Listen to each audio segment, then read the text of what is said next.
당신의 마음을 소중히 여기는 안산 단원 FM.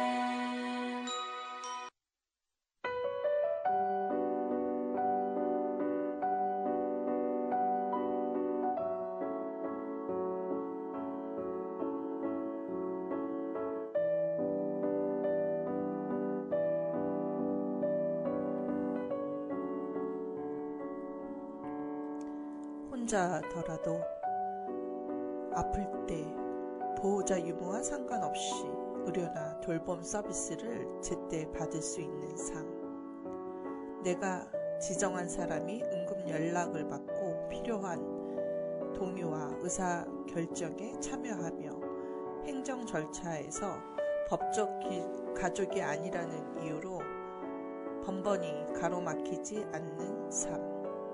나이 들어도 존엄을 잃지 않고 죽은 뒤에도 내 뜻에 따라 필요한 절차가 진행되고 내가 원하는 모습으로 기억되는 삶.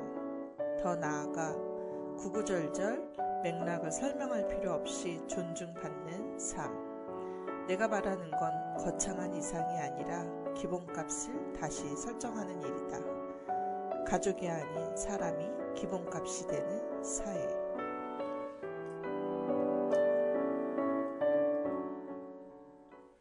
네, 오늘은 가족 없는 시대라는 책에서 들어가는 말에 있는 부분을 좀 인용해 보았습니다. 저자는 차혜영 씨고요. 5월의 봄에서 출판한 책인데요.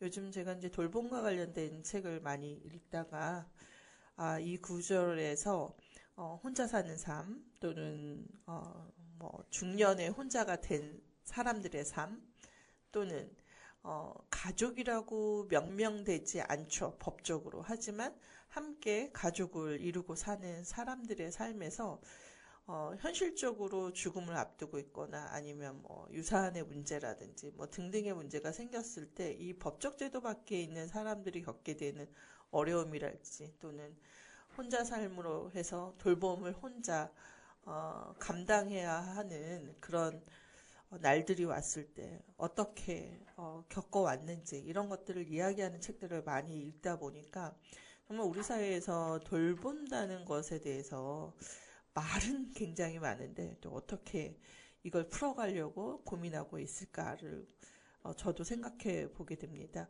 오늘은 그런 주제를 갖고 좀 얘기를 해보려고 서두에 이런 이야기들을 좀 끌어와 봤습니다.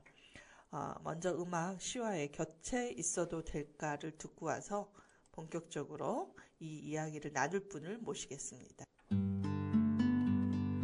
등을 가만히 쓸어줄게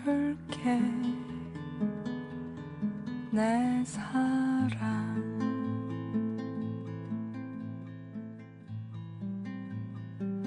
아무 말 하지 않을게 등을 기대고 있어도 돼 내 사랑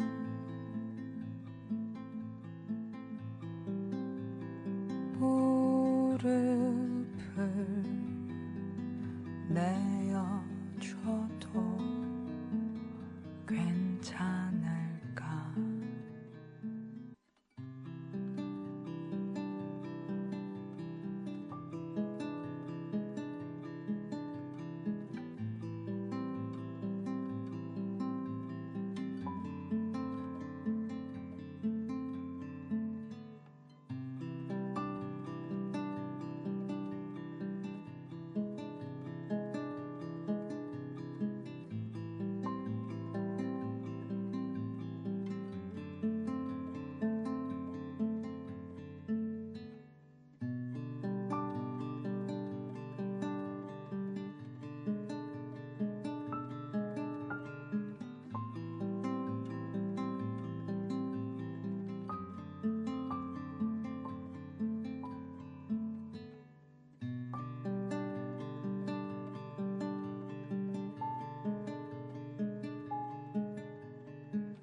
네, 시와의 곁에 있어도 될까 듣고 왔습니다. 네, 손님 모시도록 하겠습니다. 어서 오세요. 예, 반갑습니다. 네, 네, 마이크 조금만 더 예. 가까이 내주시면 고맙겠습니다. 네, 너무 오랜만에 뵙습니다, 목사님. 예, 예. 단원 FM 나오신 지가 꽤 오래된 것만 예, 같은. 한참 됐습니다. 네, 어떻게 지내셨는지 궁금합니다. 벌써 올해로 이제 벌써 나이가 72 됐네요. 와, 그렇게 됐어요. 연식이 좀 됐죠. 네. 근데 작년으로 이제 제가 목사고 안산에 1985년에 와서 교회에서 교회를 개척했는데 네, 작년 12월로 40주년 아, 기념 예배를 드렸습니다. 네, 그리고 교회 일은 뭐 여전히 계속 반복적으로 돌아가는데 네, 그래도 이제 우리 교회가 포커스를 맞추고 있는 것이 단순히 교회 부흥이라든가 네, 좀 죽고 난 다음에 천국 간다 그런 목적이 아니기 때문에 네, 지역사회를 어떻게 섬길 것인가 하는 것에 대해서 이제 그쪽을 좀 더 신경을 쓰고 있어서 목사로서 교회 안에 있는 사역들도 있지만 교회 밖의 사역들이 상당히 많이 있습니다. 네. 예를 들자면은 맡고 있는 직책도 예를 들어 YMCA 이사라든가 또는 마을 만들기 운영위원 네. 그리고 또 실제로 또 주민자치회 본과위원장이나 뭐 네. 주민참여예산 뭐 이런 것들에서 실제로 그 지역에서 어떻게 도움을 줄 수 있을 것인가 또 이제 목사니까 이제 기독교적인 가치관의 복음을 어떻게 구체적으로 표현할 수 있을까? 말로만 뭐 예수님은 당신을 사랑하신다, 하나님은 당신을 사랑하신다는 게 아니라 그러면 한번 사랑을 좀 보여달라. 당신이 네. 말하는 사양이 뭐냐 하는 것을 직접 얘기하지 않지만 우리들한테 요구하는 것이 그거라고 느끼기 있기 때문에 지역사회를 위해서 그런 일들을 좀 하고 있습니다. 그리고 이제 교회적인 것, 외부적인 것도 하고 있지만 이제 작년 초부터 이제 통합 돌봄에 대한 이야기들을 나오면서부터 세미나도 전국 단위로서 한번 인도하고 또 몇 군데 강의하러 나가고 하고 물론 이번 3월 26일 날 17일 날 시작되지만은 아직 준비가 아직 많이 미흡하거든요.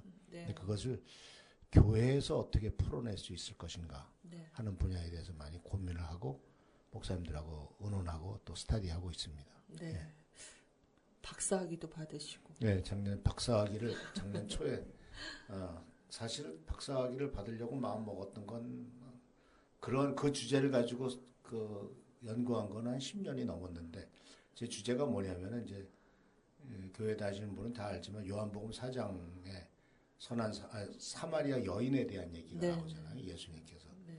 그 사마리아 여인과의 관계 속에서 나오는 것을 어떻게 마을 목회적인 마을적인 입장에서 풀어가는 그래서 어떻게 그리고 이것을 어떻게 돌봄의 입장에서 풀어가는 단순히 뭐 영적인 부분만이 아니라 그 사마리아 여인이라고 하는 무시당하고 있었던 여인을 어떻게 예수께서 존엄성 있게 대하면서 한 개인의 변화가 아니라 그것이 그 지역 공동체의 변화로 이끌어지는 그리고 또 그 한 여인의 개인의 욕구가 아니라 그 공동체의 욕구 그것을 주님이 찾거든요. 연구하다 보니까 뭐가 나오냐면은 이 여인이 뭐 교회 다니신 분이 알겠지만은 그 여인이 얘기를 말꼬리를 약간 돌리는 같은 얘기를 합니다. 남편을 데려오라 그러니까 네. 그 남편이 없다는 얘기에서 이어지는 게 바로 뭐냐면은 어디서 예배를 드려야 됩니까? 라고 하는 질문을 던지는데 연구를 하다 보니까 이게 천년된 질문이에요.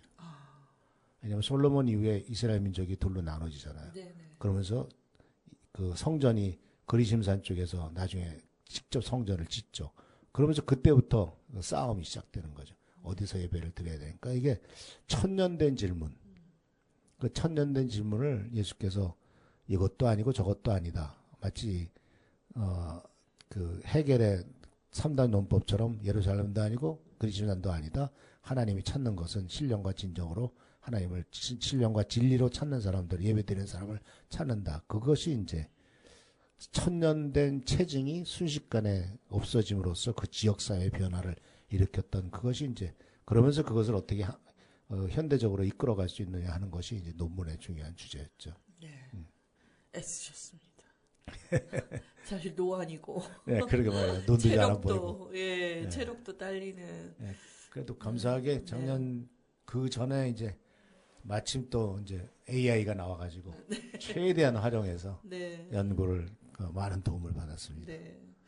하여튼 최첨단을 달리시는 얼리 어댑터시기도 하지만 요즘 교회에 대한 실망이 뭐 사회 네. 안에서 클 때 지역사회 안에서 교회가 어떤 역할을 해야 하는가라는 질문에 또 답하시려고 또 여러 역할들을 맡고 계신 걸로 알고 있습니다. 그 정말 그 교회가 지역사회 안에서 어떻게 역할을 해야 되느냐 지난번에도 한번 말씀드린 것 같습니다만은 이게 우리 교회에 나오는 사람만 내가 섬길 사람이라고 생각하면 안 되거든요. 네.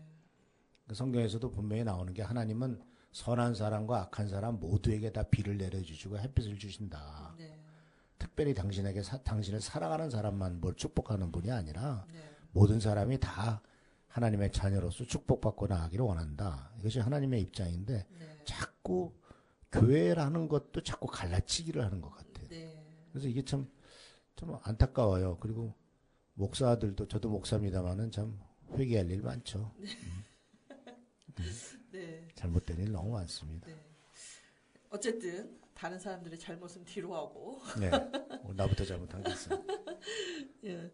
아니 이제 사실 그 교회의 사역 중에 이제 많은 부분이 이제 봉사라는 이름 또는 사회적 어떤 그 헌신이라는 이름으로 사실 그 복지와 관련된 네, 예, 뭐 활동들이 굉장히 많았어요. 많이 하죠. 네. 지금도 하고 있습니다. 네.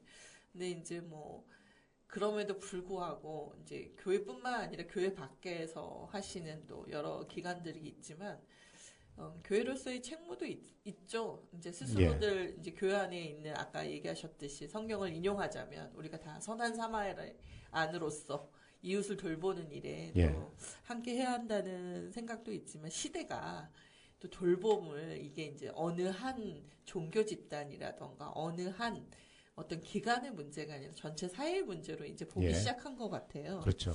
그래서 굉장히 이제 저에게 중요한 화두이기도 하고 그렇게 된 데에는 이제 어떤 결혼에 관한 생각들도 많이 바뀌어서 이제 내가 성년이 되면 꼭 결혼해야 한다. 가족을 이루고 산다. 이런 개념들이 좀 많이 희석되면서 이제 미혼애 또는 비혼애 1인 가구들이 점점 늘어나고 있고 네네. 또 중간에 이혼이나 사별로 인해서 혼자 된 중년들도 있고 또 자식들이 있지만 이제 다 독립해서 사는 시대에 어떻게 보면 한 울타리 안에서 살기보다는 이제 각자의 삶을 살다 보니 어느새 혼자 된 부모가 홀로 살고 계신 경우도 있고 네네.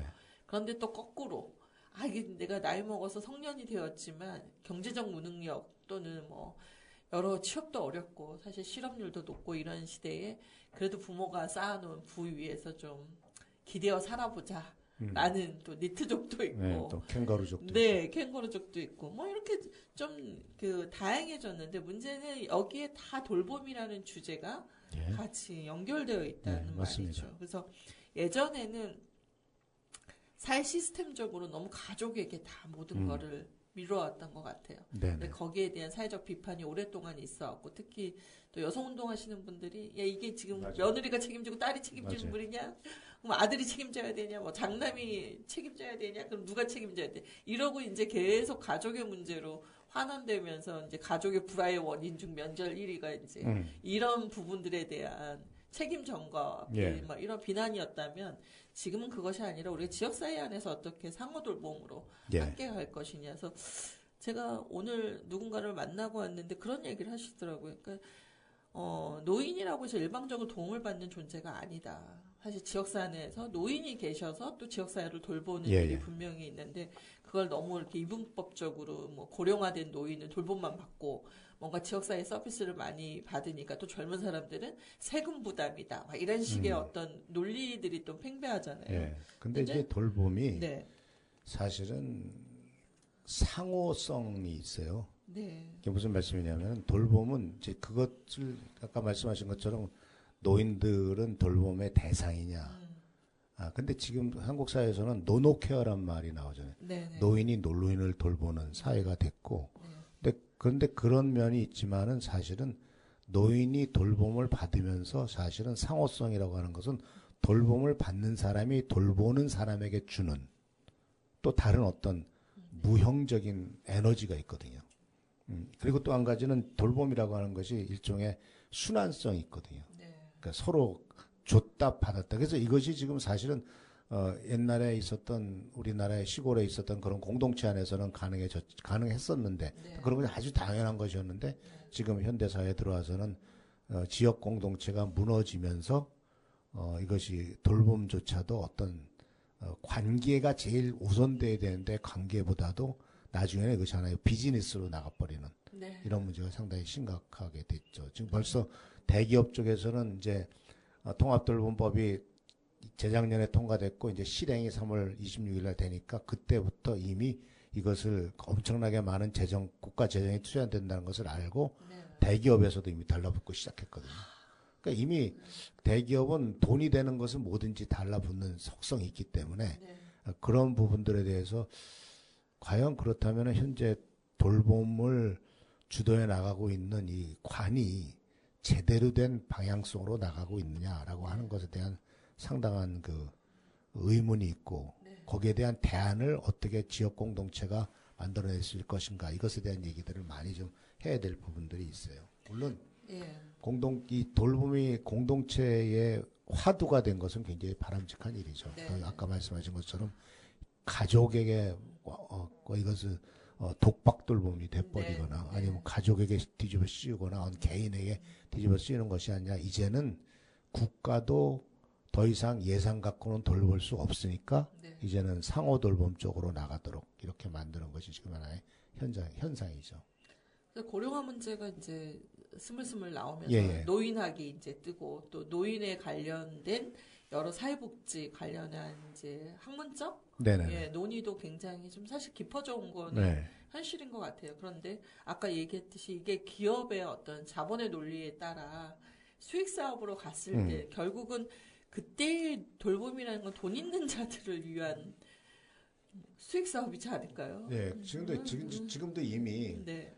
통합돌봄법이 실행되기 전에도 이미 65세 이상 노인들 또는 장애인들 그 중에서 무슨 치매 장애인들 해가지고 이제 등급을 매겨주잖아요. 네네네. 등급이 매겨지면은 이제 이것이 이제 말하자면 집으로 와가지고 돌보는 일들을 그렇게 네. 하고 있잖아요. 네. 그래서 이건 어떤 등급이면은 한 달에 뭐 31번쯤 매일 오는 사람도 있고. 네. 근데 그런 것들을 한 사람이 보통 와서 3시간 돌봐주는데 그게 이제 돌봐주는 게 나하고 하는 거는 밥도 해주고 빨래도 해주고 뭐 청소도 해주고 이렇게 하거든요. 혼자 사시는 분들 네. 또는 장애인들 네.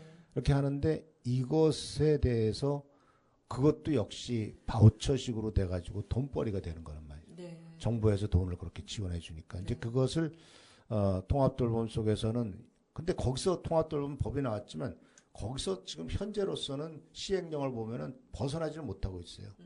대상이 65세 이상과 그리고 장애인들을 대상으로 하고 있지. 네. 말 그대로 통합돌봄이라고 하면 태어났을 때 죽을 때까지 돌봄을 받아야 되는 존재인데 네. 그러니까 일정 부분은 돌봄을 받다가 살고 그 다음에 조금 성인이 돼서 남을 돌보다가 그리고 늙어서는 돌봄을 받다가 세상을 떠나는 게 이 돌봄의 인간의 한 인생인데 네. 근데 그렇게 전체적인 입장에서 돌봐야 되는데 65세 이상과 그리고 또한 장애인들만 네. 돌봄에 국가 예산이 투입하는 대상이다 한다는 것은 아직도 미흡한 면이 너무 많지 않은가 하는 이런 생각을 하게 됩니다. 말은 통합이지만 통합적이지 예, 못하다. 예. 그러니까 그리고 통합도 또 한 가지 이제 제가 그쪽에 연구를 해보면서 느낀 게 뭐냐면 통합한다면 전인적 돌봄이 돼야 되거든요. 네.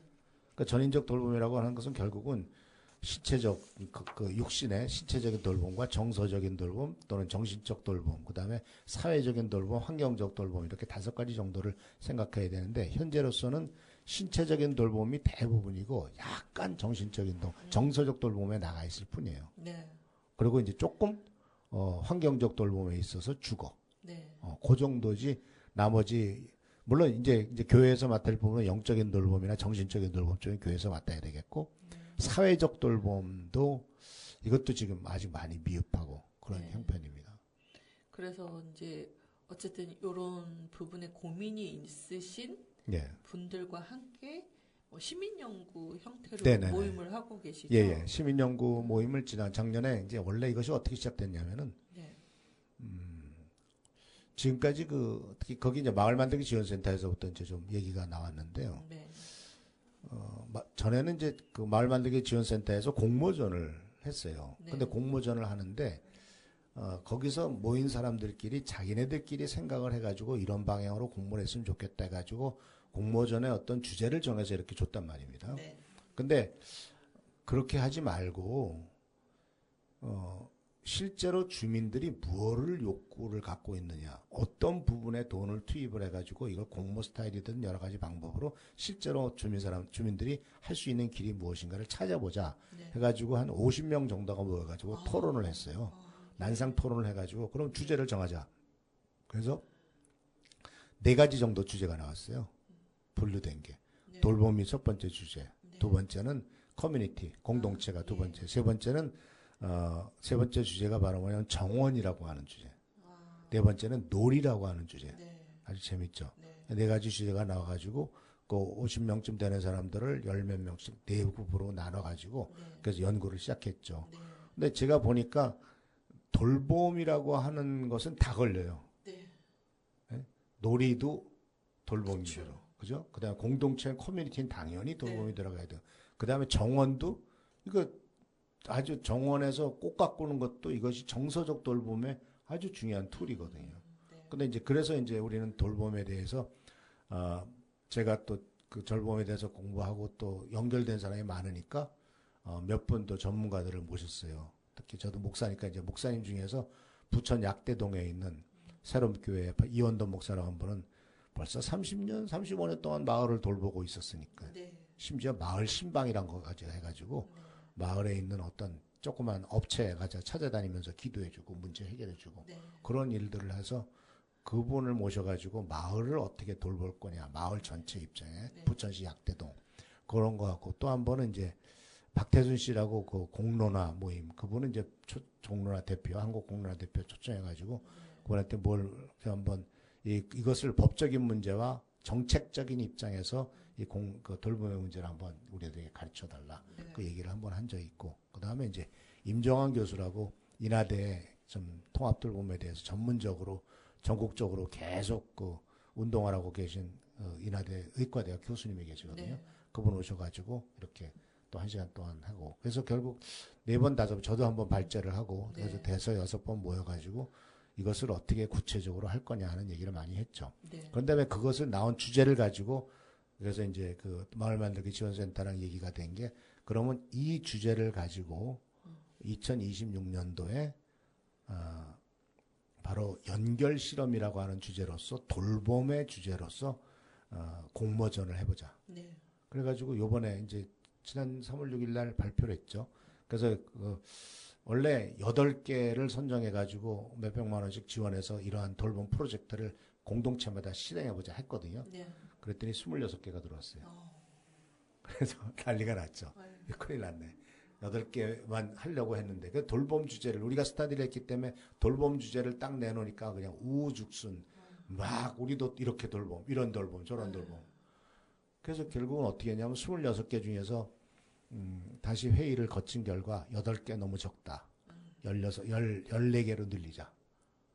그래서 다른 데는 줄이더라도 이 주제에 대해서는 꼭 중요하니까 꼭 하자. 네. 이렇게 해서 14개를 이번에 선정해서 발표를 했습니다. 네. 그래서 우리들과 관여됐던 재미있었던 것이 이제 그럼 누구를 돌볼 거냐 했을 때 같이 연구하다 보니까 참 생각하지 못했던 대상들이 많이 나와요. 아, 그래요.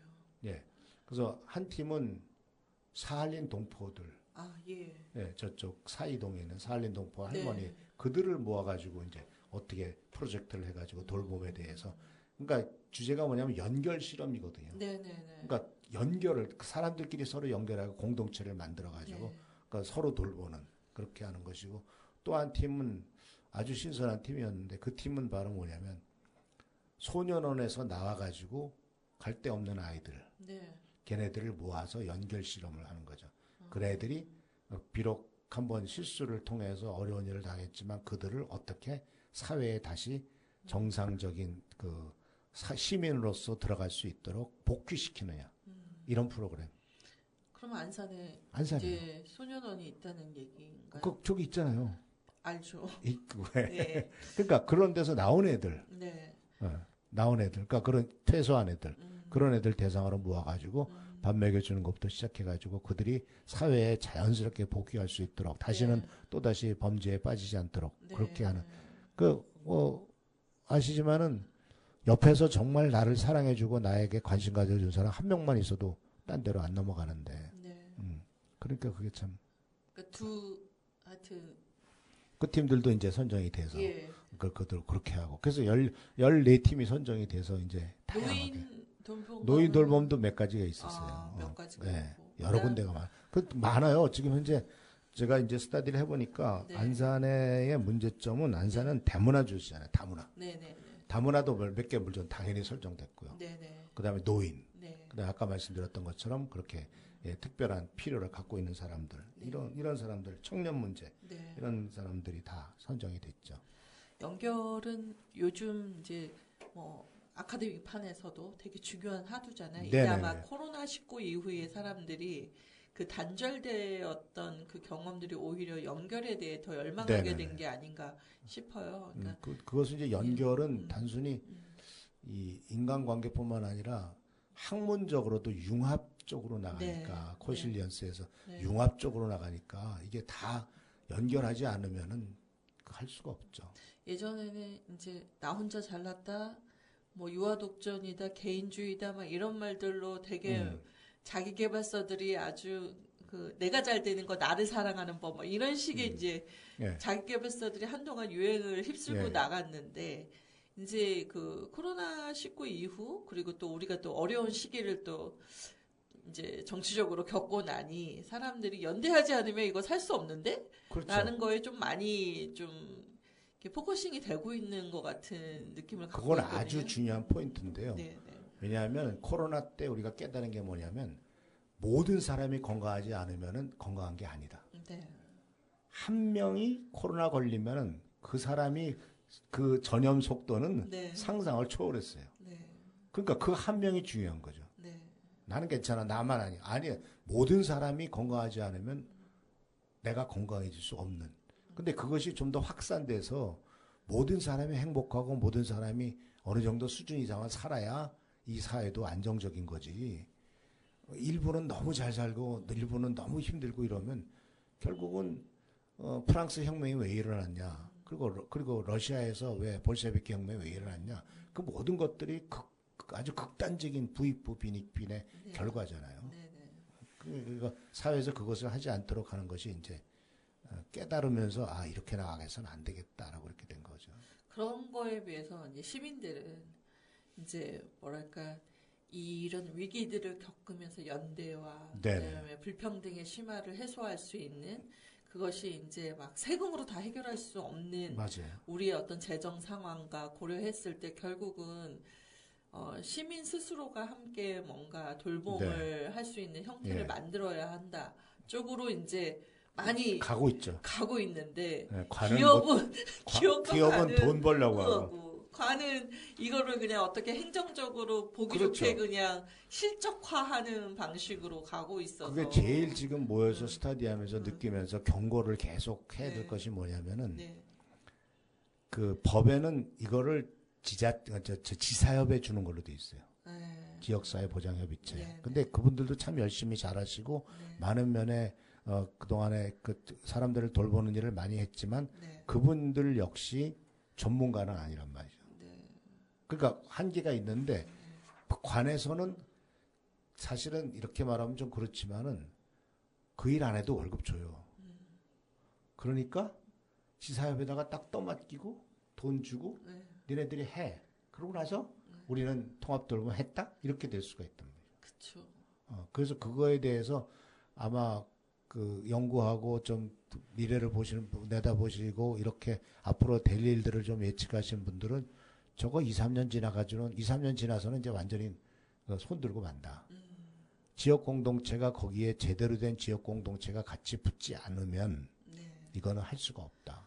그러니까 관에서 뭐 서비스 하듯이 어떤 대상들을 지정하고 그 사람들에게 공급하는 방식으로만은 그쵸? 안 된다는 거잖아요. 예. 그러니까 삶이 함께 녹아들어야 된다는 말씀이신 것 같은데. 그래서 이 돌봄은요. 네. 돌봄의 굉장히 중요한 포인트는 관계예요. 네. 관계가 맺어지면은 돌봄이 자연스럽게 되거든요. 예를 들자면 시골에서는 치매 노인 걱정 안 해요. 네. 왜 걱정 안 하는지 아시죠? 저 할머니 어디 사는지 다 알아. 네. 아, 또 돌아다니시네. 그럼 네. 모셔다 드려 집에다. 좀 넘어가서 어디로 가실 것 같으면 누군가 이제 그렇죠. 모시고 오는 거죠. 모시고 오죠. 네. 아, 어디 살고 계시고 어느 집에 몇 년째 네. 살고 계시 아시니까. 근데 시내에서는 그 공동체가 누군지도 모르고 맞아요. 옆집에 사는 사람은 누군지도 모르고 같은 아파트 단지에서 주차 문제하고 소음 문제 가지고 칼부림 나는 완전히 깨진 공동체가 됐으니까 이게 얼마나 그런 공동체를 회복시키는 것으로 해야 되는데 이 관은 그렇게 할 수가 없잖아요. 지역사회가 그걸 만들어내야지. 근데 지역사회에서도 안산이 이제 도시로서는 서울보다는 아주 작은 도시고 네, 지역의 어떤 농촌 도시보다는 인구수가 적진 않거든요. 그렇죠. 네. 70만 좀 많이 네. 줄어들었습니다만. 특히 이 지역 안에서 이제 아파트라는 곳은 사실 공동체 활동을 하기가 참 어려운 네네. 어떤 폐쇄성을 좀 가지고 있다고 볼 수 있겠죠. 개인들이 자기 집에 들어가면 잘 나오지를 않아서. 근데 그 재밌는 현상이 있어요. 예. 그 말만들기 지원센터에서 이번에도 올해도 그렇고 작년 몇 년째 아파트 공동체 만들기 프로젝트를 했거든요. 네네네. 저는 이제 아파트 공동체가 그렇다면은 예를 들자면 저는 이제 월피동에 있는 아파트에 네. 살고 있는데 오래됐어요. 한 35년 네, 네. 됐어요. 그럼 그렇게 오래된 오래된 아파트가 공동체가 이루어질까 아닐까 생각했더니 아니에요. 전혀 아니에요. 새로 만들어진 아파트에 젊은 부부가 들어가면서 오히려. 공동체가 엄청 잘 만들어져요. 아, 그리고 그 옆에서 뭐가 성공했다 그러면 그 옆에 아파트에서 난리 나요. 네. 다 30대 애기 엄마들이 우리도 그 공동체 만들어서 우리도 뭐 하자. 아, 오히려 그게 새로 지어진 아파트에서 나타나는 상당히 재밌는 현상이에요. 근데 제가 아이들 키울 때 생각해 보면 그때가 이제 아이들 키우느라고 만나는 저점들이 있어요. 그렇죠. 유치원, 공통점이 있잖아요. 네, 어린이집, 아니면 학교. 음, 그러니까 저도 사실 두문부추라는 스타일인데 그때는 어쩔 수가 없어요. 맞습니다. 다른 부모들하고 안 만나고 이걸 할 수가 없거든요. 그렇죠. 정보를 얻어야죠. 예. 하다못해 분유 얘기 하나, 네. 기저귀 얘기 하나. 뭐또 아마 학원 정보, 그럼요. 뭐 온갖 또 아이들 스포츠 하는 거, 뭐 이렇게 하다 보면 고학년은 또 주거지가 비슷하기 때문에 맞아요. 그게 이제 활발해지다가 아이들이 이제 중학교 가고 고등학교 가면서 입시로 이제 하면서 그렇죠. 서로 멀어지죠. 삭막해지죠. 예. 근데 이제 또 저희 아이들 보면 이제 30대잖아요. 근데 거꾸로 자기들은 만나요. 왜냐하면 이제 또 바삐 20대를 보내다가 예. 스물스물 동네 친구들이 그리워지는 어떤 그렇죠. 시기가 있나 봐요. 맞아요. 예, 그래서 이제 뭐 유학 갔다 온 사람, 뭐 취업해서 뭐 사는 사람 이런 사람들인데 이 아이들은 자기들 스스로를 동네 친구라고 생각하면서 만난다는 그게 이제 거죠. 일종의 고향 기분이 드는 거죠. 네. 고향 친구들. 네. 네. 근데 이제 아파트의 아쉬움은 저도 이제 아파트에서 많은 축제를 하는 걸 하지만 저는 바로 제가 살고 있는 동 앞에서 이제 막 뭐 상인들이 펼쳐놓은 그다음에 이제 상인들이 만들어 놓은 무대 위에서 이제 하는 그래서 뭔가 아쉬워요. 나가고 싶지도 그러니까 않고. 그게 이제 장사에서 돈벌이 수단이 된 거죠. 네. 그러니까 실제로 아파트에 있는 그 마을 아파트의 뭐 공동체에서 그거를 해가지고 그 전체에 대해서 이득을 위한 것이 아니라 그 관리소나 또는 분여회나 대표자 모임에 얼마 주고 그거 공간을 빌려서 네네. 자기네 돈 벌어가는 그런 행동밖에 안 되는 거예요. 저희 남편 보고 이제 맛있는 거 좀 사와봐라. 이제 판이 벌렸으니 나가 보면 뭐 맨날 똑같아요. 뭐 양꼬치 닭꼬치 뭐 맨 그런데 뭐 이러면서 이제 못 싸우더라고요. 그러니까 이게 이제 아파트 안에서 공동체를 형성하려면 결국은 사실 자주 만나고 뭔가 함께 어울릴 수 있어야 되는데 예전에 제가 그 30대 때 살았던 서울의 모 아파트는 이게 왜 반상회를 하잖아요. 했죠. 안 나오면 벌금 벌금 때리고 그다음에 재활용할 때 다 같이 나와서 수다 떨면서 재활용하고 이랬는데 그게 싹 사라졌거든요. 시대가 완전히 바뀌었어요. 옛날에 우리 집사람도 반상회 반장했었는데 그래가지고 사람들 모아가지고 뭐 했었는데 그러니까 그때 집집마다 돌아가면서 예술인 사모임도 아파트 살 하고 때. 근데 지금은 그런 관계가 없는데 공동체가 과연 이게 가능한가? 그러니까 젊은 사람들이 할 수밖에 없는 건 젊은 사람들에게는 니즈가 있고 음. 이제 나이 든 사람들에게는 뭐 니즈는 없다 하더라도 계기가 없기도 예. 한 것 같기도 그리고 하고. 또 이 젊은 사람들은 이렇게 서열이 없잖아요. 네. 근데 나이 들면 이렇게 되면은 우선 나이 따지고 서열 들고 아주 그냥 그 경로당에 가 보니까 네. 얼마나 이게 하이어라키가 아주 견고하게 돼 있는지 그렇죠. 그리고 권력 구조가 돼 있는지 네. 야 이거 깨는 것도 보통 일이 아니다 생각이 들었어요. 네, 그러니까 경로당의 이야기에 의하면 회장님 좀 되려면 돈도 좀 있어야 되고 네, 뭐 이건 공적으로 나갈 일이기 때문에 할 얘기가 할 수 없네. 그래서 경로당을 두려워하시는 어르신들도 꽤 계시더라고요. 경로당에 못 들어가고 네. 경로당 밖에서 노는 노인도 많습니다. 네. 그런가 하면 이제 노인복지관이 꽤 많이 또 안산도 이제 생겼는데 그 노인이라는 말이 너무 싫다. 그래서 이제 노인복지관 가기 싫었다가 근데 안 하면 또 뭐 할 거냐. 근데 그렇죠. 가면 프로그램도 많고 또 하다 보면 재밌고 그 안에서 이제 동아리 활동도 하고 뭐 이렇게 하는데 가서 저도 강의하느라고 한번 찾아뵀었는데 제한된 숫자잖아요. 공간도 제한돼 있고. 그리고 이제 예. 거기 오실 수 있는 분 정도면 사실은 어느 정도 수준 이상 되는 분들. 그러니까 그게 저 놀랍더라고요. 저희가 보통 이 미디어 강의를 가면 예. 자기 소개를 스스로 하게 안 하고 상대에게 예. 인터뷰에서 예. 하게 하거든요. 예. 근데 뭐 이미 시인이시고 뭐 그럼요. 작가이기도 하고 막 대단한 분들이신 거예요. 듣다 보면. 그러니 그 정도 여기- 돼야만 네. 거기 나올 수 있어요. 그런 거예요. 그러니까 이게 그러니까 세상에서 그냥 아무것도 내세울 것이 없는 사람은 네. 그냥 그 노인정 가서 하루 종일 화투 치고 있는 거죠. 그래서 그렇죠. 우리가 이제 지금까지 돌봄과 다른 돌봄을 꿈꾸려면 이제 당사자 이야기도 좀 들어야 되는데 네네. 당사자 이야기는 듣고 지금 우리가 이러고 있는 것인지 내가 노인이 된다면 난 뭘 하고 싶을 건지 저도 상상을 하게 돼요. 내일 모레면 이제 한갑이 다가오고 있기 그러게 때문에 말이에요. 은퇴도 해야 되는데 은퇴 근데- 이후의 삶은 가능한가 막 별 생각을 다 해보거든요. 저희 제가 유치한 교회 있는 교회 바로 앞에 이제 노인정이 있는데 거기 네.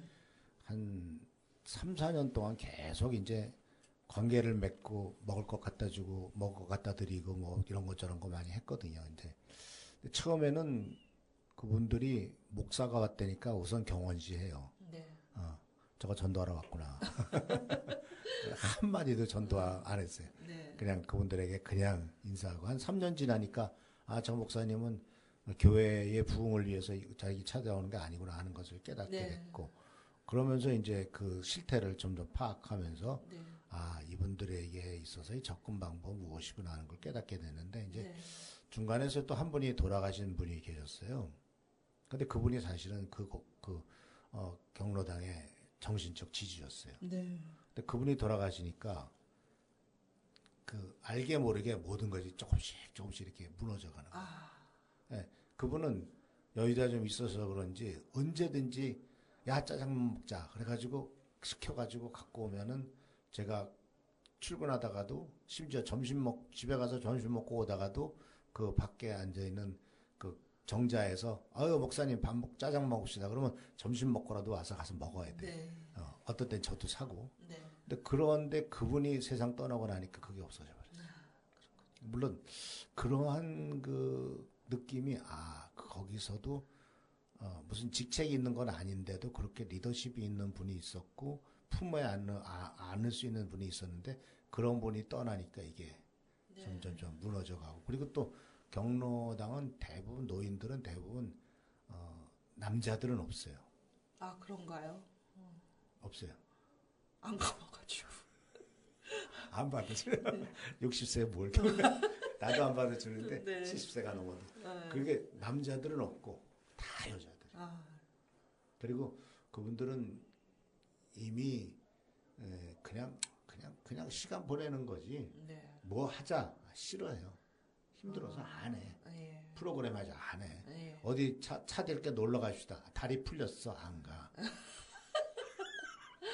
그러니까 네. 이 돌보는 것이 그냥 하루 종일 그냥 무료하니까 고스톱 쳤다가 네. 밥 먹자 그러면 다 같이 와서 밥 먹고 뭐 그런 수준이지.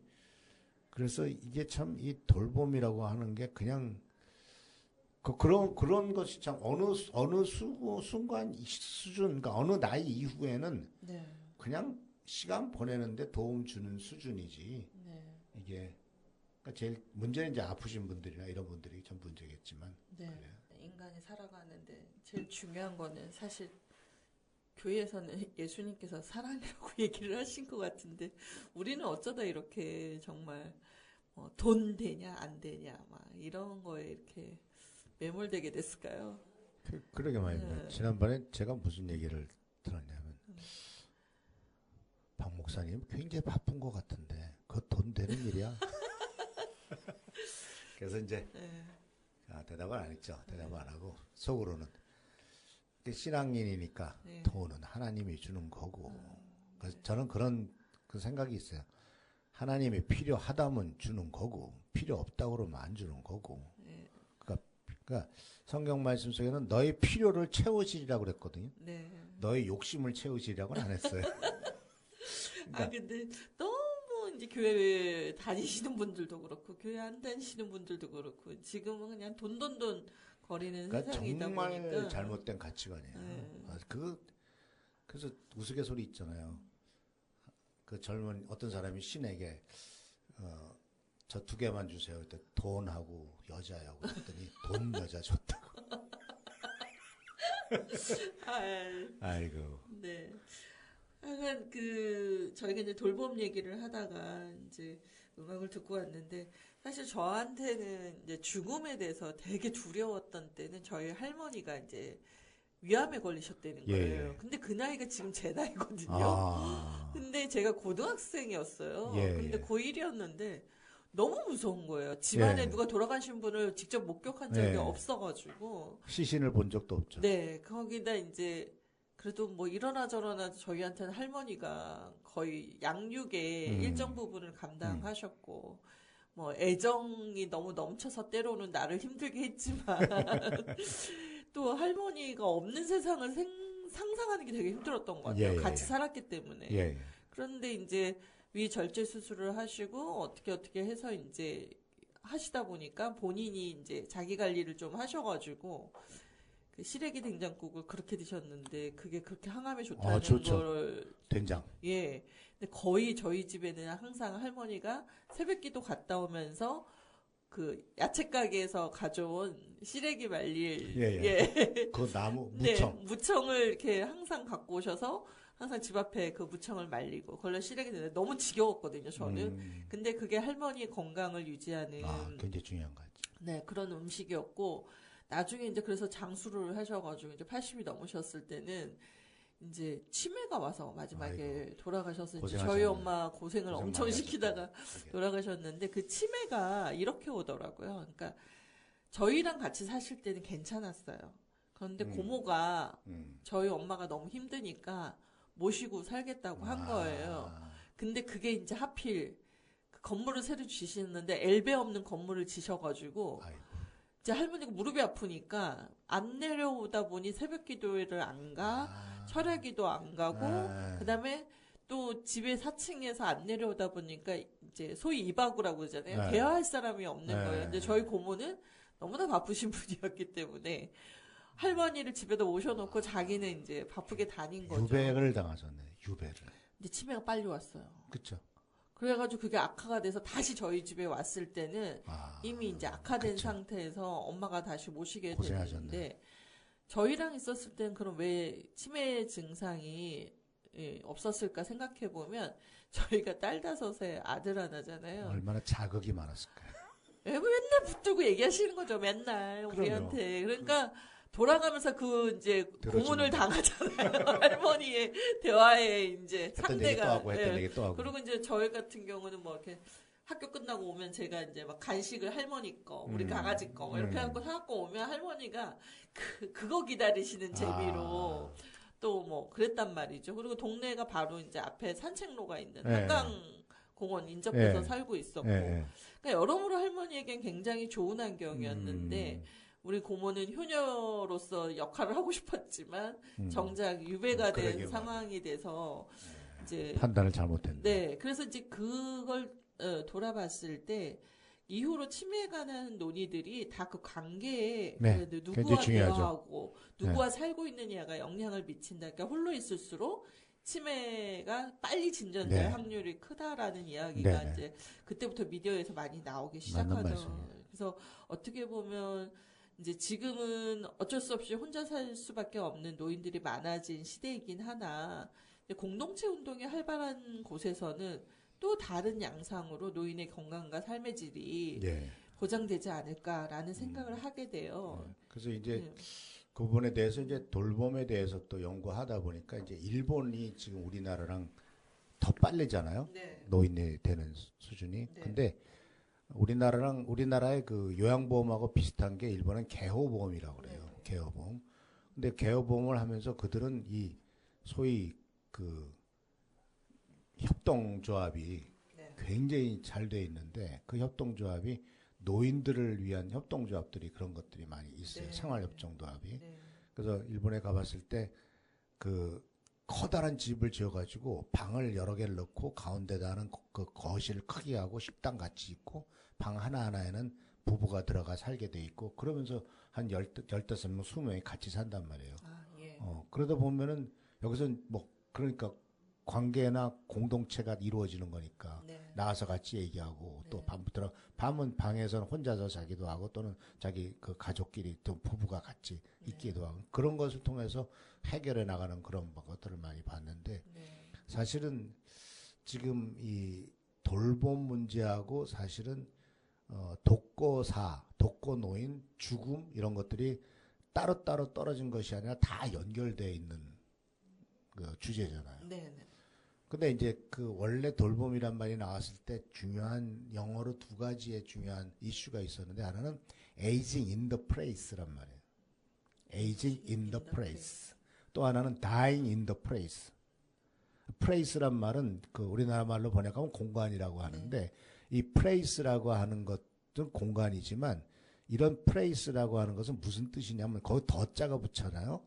더 place하고 space는 이건 스페이스예요 우리가 있는 네. 데는. 네. 그러나 집은 place예요. 네. place는 스토리가 있고 히스토리가 있는 곳이에요.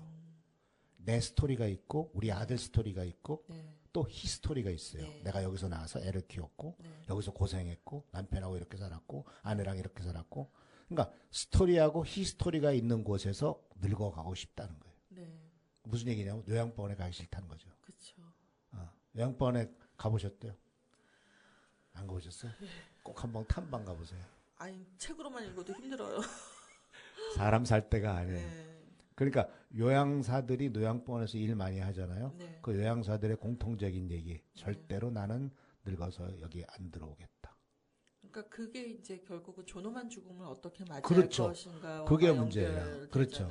그리고 dying in the place도 마찬가지예요. 네. 그래서 요양병원에서 혼자 쓸쓸하게 죽을래? 아니면 내 집에서 죽을 때가 됐을 때 아들, 손자, 딸, 며느리 또 손자, 손녀 쭉 둘러 앉은 네. 가운데서 할머니 잘 가. 그래 아유 수고했다. 그럼 우리 며느라 수고했다. 아들아 고생했다. 이러면서 나 이제 간다. 네. 먼저 갈게. 천국 가서 기다릴게.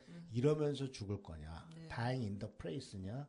그러니까 aging in the place냐 하는 그런 부분들에 대해서 결국은 사람들은 dying in the place, aging in the place를 원한다는 거죠. 그런데 이제 가족이 해체됐거나. 그렇죠. 그게 네. 문제죠. 이제 그게 문제인 것 같아요. 이게 이제 우리가 소위 얘기하는 정상 가족이 유지되기 어려운 현대 사회에서 혼자 죽게 되었을 때 어떻게 존엄하게 죽을 수 있냐. 그래서 저도 제일 무섭거든요. 그게 예. 대체 가족이 또 필요하거든요. 그쵸. 예, 대체. 그러니까 말하자면 교회와 종교단체 역할이 대체 가족 역할을 해줘야 돼요.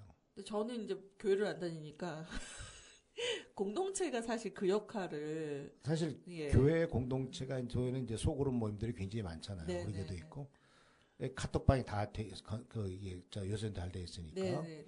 카톡방에는 주로 우리 집에 우리 애가 다리를 부러졌어요. 네. 목사님 기도해 주세요. 네. 그러면 온 식구들 모든 카톡방에 있는 성도들이 쫙 올라와요. 기도합니다. 기도합니다. 하나님 빨리 얘를 고쳐주세요. 네. 그러니까 벌써 뭘 느끼냐면 문제가 생겼다. 아, 그럼 나는 어디에다가 빨리 이 문제를 올려서 네네. 같이 기도하고 같이 위로받고 네. 금방 또 전화와. 아, 누가 아프다며? 내가 기도할게. 뭐 먹을 거 없어? 뭐 밥은 잘 먹고 있어? 뭐 걔 좋아하는 거 뭐야? 이런 것들이 즉각 조치가 되니까 나는 우리 가족이 두세 밖에 없더라도 너는 또 다른 가족이 있구나. 그게 마을 안에서 그렇죠. 원래는 이루어져야 옛날에 마을 되잖아요. 안에서 이루어졌어요. 네. 근데 지금 아직 그래도 시골 공동체는 그게 가능한데 네.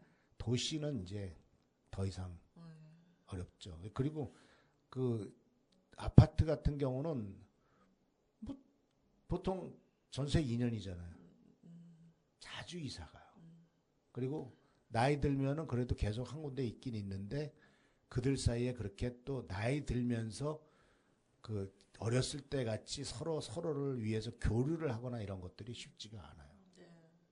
그런 문제가 있어요. 그러니까 이제 신앙 공동체 안에서 이것이 가능하죠. 뭐 캐톨릭이든 뭐 그런데 이제 뭐 교회하고 캐톨릭이 아마 대표적으로 일주일에 한 번씩 모여가지고 같이 말씀 듣고 같이 밥 먹고 이렇게 하는데 세상에 없어요. 매주 모이잖아요. 어쨌든 매주 모여서 밥 먹고 떠드는 게 굉장히 중요한 그 서로를 돌보는 공동체거든요. 그래서 한동안 제가 이제 뭐 빙고 운동이라 해서 서울에서 보면은 밥 먹기를 하는 거예요. 저녁을 와서 먹는. 그러니까 그걸 젊은 사람들이 진지게 하고 있었거든요. 근데 이제 안산에서는 제가 잘 모르겠는데 지금 그게 잘 이루어지고 있는 데는 노원구예요. 아, 그렇군요. 노원구 아파트에는요. 그런 일들을 할머니 할아버지들이 해. 그래가지고 그 할머니들 할아버지들 그룹이 이루어져가지고 그 구청장이 그거를 아주 집중적으로 아파트에다가 했어요. 그래가지고 어떤 일들이 생겼냐면은 그 아들 딸들은 따로 살아도 엄마 아빠가 야 오늘은 우리 집에서 뭐 한다 그러면 그 아들 딸들이 그 동네 할머니들 숫자만큼 할머니 할아버지 숫자만큼 피자도 보내고 치킨도 보내고 해가지고 돌아가면서 그 집에서 같이 모여서 밥 먹는 거예요. 목사님 시간이 얼마 안 남았어요. 그래서 우리가 이제 공동체 돌봄 뭔지는 알겠는데 근데 지역사회 안에서 이걸 풀어야 되잖아요. 그렇죠. 정책 제안은 그래도 해야 되지 않을까요? 그래서 이제 얼마 있으면 이제 바로 저거잖아요. 네, 지선이죠. 지선이죠. 그래서 근데 좀 만나보기도 하고 얘기도 좀 해봐도 첫 번째 생각이 없어요. 거기에 대해서 어떤 아이디어도 없고. 근데 경로당들은 엄청 열심히 가시던데. 표니까. 그러니까 표로서만이 아닌. 근데 그거에 대해서 사실은 어떻게 해서든지 마을 공동체를 일으켜서 그 지역 그러니까 지금 이제 그 통합돌봄이 시작되면은 제일 좋은 방법은 돌봄비가 필요하잖아요. 돌봄에 클라이언트가 있지만 돌봐줘야 될 돌봄 대상자도 있지만 돌봐줄 사람이 돌보는 사람이 필요하잖아요. 그 돌보는 사람은 외부에서 뚝 떨어뜨려 가지고는 안 돼요. 그 동네에 사는 사람이어야지. 그렇죠. 그래서 그런 공동체를 만드는 것들을 꼭 그 시에서 좀 신경을 썼으면 좋겠고 또 한 가지는 이제 제가 이제 시장 후보로 나오는 사람들을 또 지금 그런 교계에서도 얘기를 하고 있는데 교회나 종교단체의 공간과 인원과 예산을 활용해서 돌봄 시스템을 만드는데 일종의 기여를 할 수 있는 말하자면 플랫폼을 하나 만들자. 그러니까 교회가 자기네들끼리만 모여서 개토가 돼서는 안 되잖아요. 개토가 아니라 정말 그러니까 마을 기반 통합 돌봄 체계를 구축해라. 마을 기반. 그리고 또 한 가지는 에이징 인 더 플레이스를 제대로 할 수 있도록 정책을 확대하자. 그다음에 이제 또 한 가지 문제가 고독사. 그거를 예방하기 위해서 하고 사회적 고립에 대해서 하고 그리고 또 한 가지는 보면 문제가 뭐냐면 돌봄 노동을 하는 사람이 돌봄을 못 받아요. 그리고 짜요. 사회복지사만큼 아주 열악한 급여가 없어요. 그러니까 돌봄이 굉장히 심한 노동인데 거기에 대한 정당한 대가가 되지 않으니까 돌봄 노동자에 대한 사회적 지원을 강화하는 것이고 존엄한 삶과 존엄한 죽음을 준비하는 도시 정책 같은 것들도 필요하지 않을까 이렇게 생각을 합니다. 시간이 짧아서 사실 중요한 말을 맨 끝에 하다 보니까 아쉽게 또 네. 마무리 짓게 됐습니다. 오늘 나와주셔서 너무 감사합니다. 네, 감사합니다. 다음번에 한 번 더 모시는 걸로 네네. 해야 될 것 같습니다. 네, 할 말이 네. 많죠. 네. 네, 이주의 안산에서 오늘은 돌봄과 관련하여 안산 도시 주거 환경 안에서 우리가 지역사회 안에서 어떻게 서로를 상호 돌봄하면서 살아가는 도시가 될 수 있을지를 박국래 목사님 모시고 이야기 나누어 봤습니다. 다음 시간에는 또 다른 이야기로 만날 텐데요. 네, 일주일 잘 지내시고 금요일 오전 10시에 만나보도록 하겠습니다. 진행의 정혜실이었습니다. 감사합니다. 마지막 노래, 건나무의 노래가 필요할 때 들으면서 헤어지겠습니다.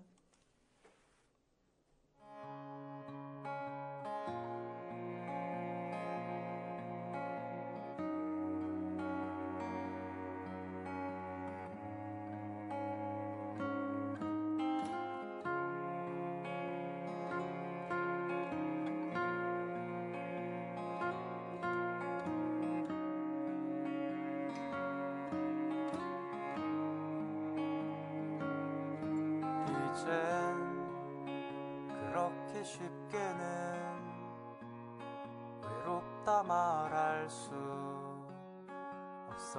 없어졌지만 주저함이 향기처럼 흩어지고 무언지 모를 차분한 것이 내 맘에 조금씩 차오를 때 하나씩 불안한 빈틈을 메워가다 햇빛 좋은데 무거워만 있을 때 즐겁고 싶다는 생각이 날 숨 막히게 할 때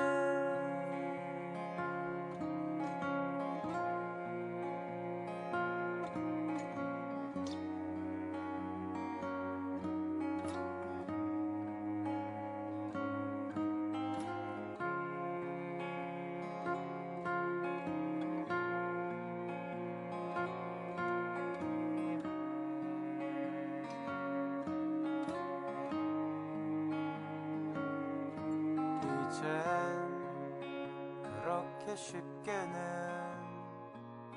알겠다 말할 수 없어졌지만 조급함이 바람처럼 흩날리고 무언지 모를 차분한 것이 내 맘에 조금씩 차오를 때 하나씩 불안한 빈틈을 메워가다 햇빛 좋은데 무거워만 있을 때 즐겁고 싶다는 생각이 날 숨 막히게 할 때